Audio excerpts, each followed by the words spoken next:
देखते हैं कि हाउ वी कैन कैलकुलेट। अगर आपका है जैसे calculate the relative molecular mass of water है, तो आप कैसे कैलकुलेट करेंगे।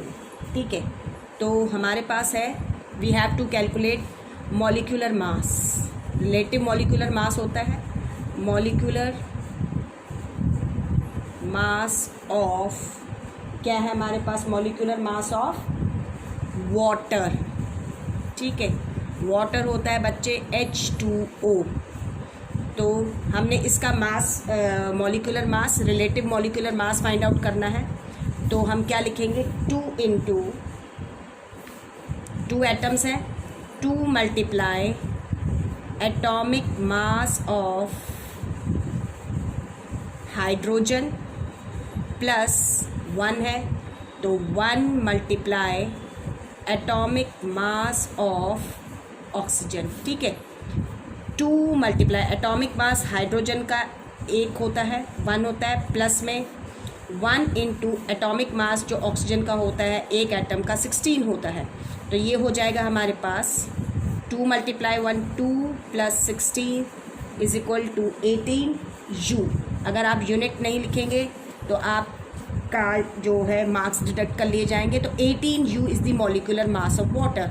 नाउ ऐसे ही relative molecular mass of ammonia है। अब आपका मैं इसको लिख देती हूँ RMM, शॉर्ट फॉर्म में लिख सकते हैं, relative molecular mass of ammonia. तो अमोनिया होती है NH3। ठीक है, तो हम क्या लिखेंगे, 1 एटम है नाइट्रोजन का, तो 1 multiply atomic mass of nitrogen plus में 3 multiply atomic mass of hydrogen, क्योंकि 3 एटम्स हैं हाइड्रोजन के। 1 इंटू एटॉमिक मास, नाइट्रोजन के एक एटम का एटॉमिक मास 14 U होता है, प्लस में 3 मल्टीप्लाई हाइड्रोजन का अभी हमने किया 1 होता है। तो this is 14 plus 3, this is equal to 17 U। ठीक है, नेक्स्ट है जैसे कार्बन डाइऑक्साइड। तो relative molecular mass of carbon dioxide, आगे बात समझ में, हम क्या लिखेंगे, CO2। कार्बन डाइऑक्साइड तो क्या है, 1 एटम ऑफ कार्बन मल्टीप्लाई में atomic mass of carbon plus में 2 एटम्स हैं ऑक्सीजन के, O2 है, 2 multiply atomic mass of oxygen atom. ठीक है, तो हमारे पास ये क्या हो जाएगा, 1 इंटू एटॉमिक मास जो कार्बन का है, अभी हम देख ही रहे कार्बन 12, तो 12 प्लस में 2 multiply atomic mass of oxygen, एक एटम ऑक्सीजन का 16 होता है। ये जो एटॉमिक मासेस हैं ये आपकी बुक में टेबुलर फॉर्म में गिवन है, तो कुछ आपको लर्न करने पड़ेंगे जो बहुत आपके लेवल के नहीं होंगे, तो वो क्वेश्चन पेपर में ऑलरेडी मेंशन होते हैं। ठीक है, लेकिन कुछ जो आप नॉर्मल हम हाइड्रोजन, ऑक्सीजन, नाइट्रोजन का, ये आपको लर्न करने पड़ेंगे। 12 1 ज़ा 12 प्लस 16 2 ज़ा 32, ये हो जाएगा आपका 44 U।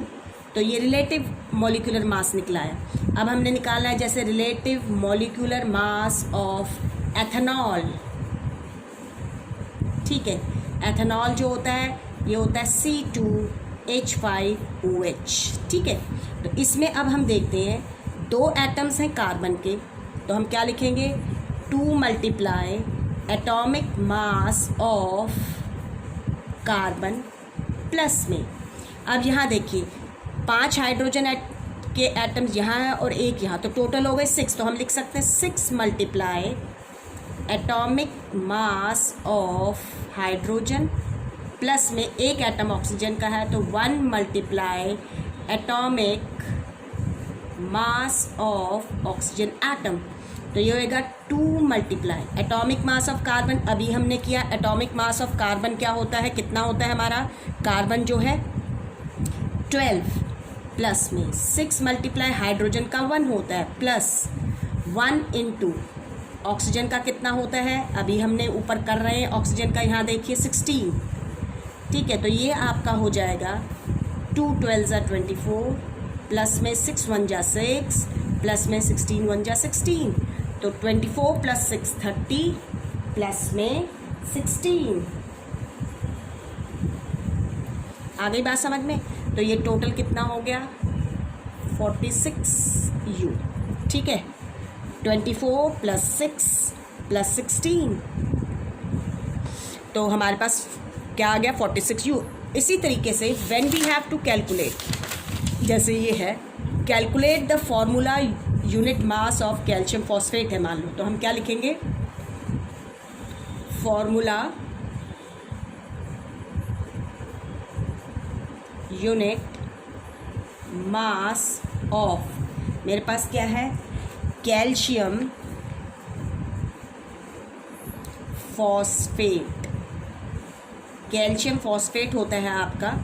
फॉर्मूला बनाने का तरीका बच्चे आप लोगों को जो सिखाया है वो है, आप उसी तरीके से बनाइए। कैल्शियम Ca, ठीक है, फॉस्फेट होता है, इसके ऊपर 3 चार्ज होता है, तो इसका चार्ज यहाँ आ जाएगा Ca3। Phosphate ion polyatomic ion, तो हम लिखेंगे PO4, और कैल्शियम की जो चार्ज होती है 2+ वो यहाँ आएगा, तो ये बन गया फॉर्मूला कैल्शियम फॉस्फेट।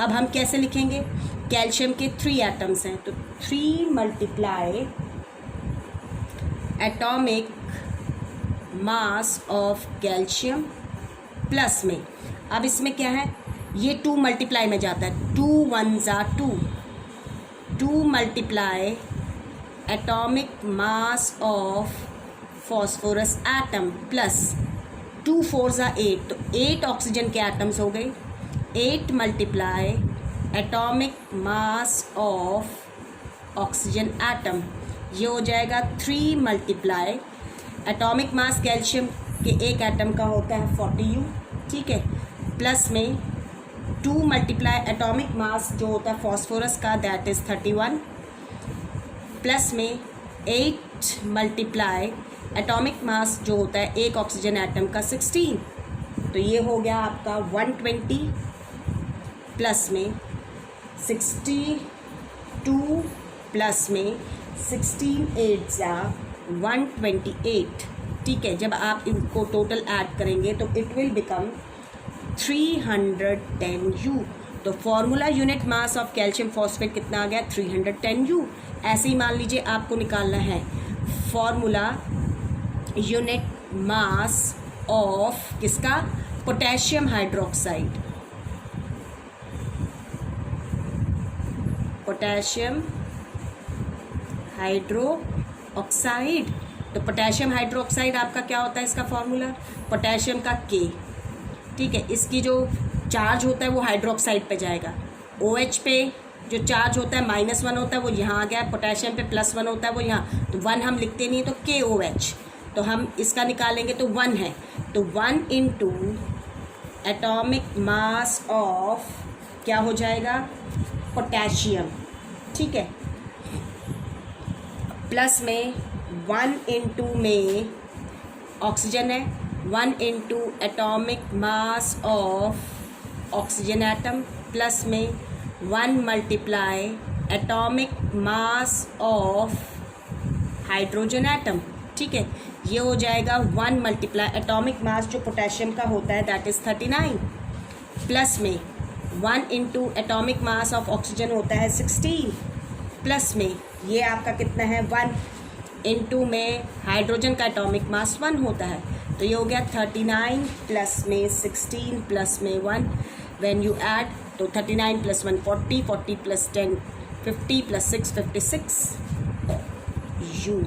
आगे बात समझ में? तो like this you can find out, इस तरीके से आप लोग क्या फाइंड आउट कर सकते हैं फॉर्मूला यूनिट मास, ठीक है, मेथड वही रहेगा, लेकिन वर्ड जहाँ आपको फॉर्मूला यूनिट मास का है तो आप फॉर्मूला यूनिट मास निकालिए, जहाँ पर कहा है मॉलिक्यूलर मास तो वहाँ आप मॉलिक्यूलर मास कैलकुलेट करेंगे।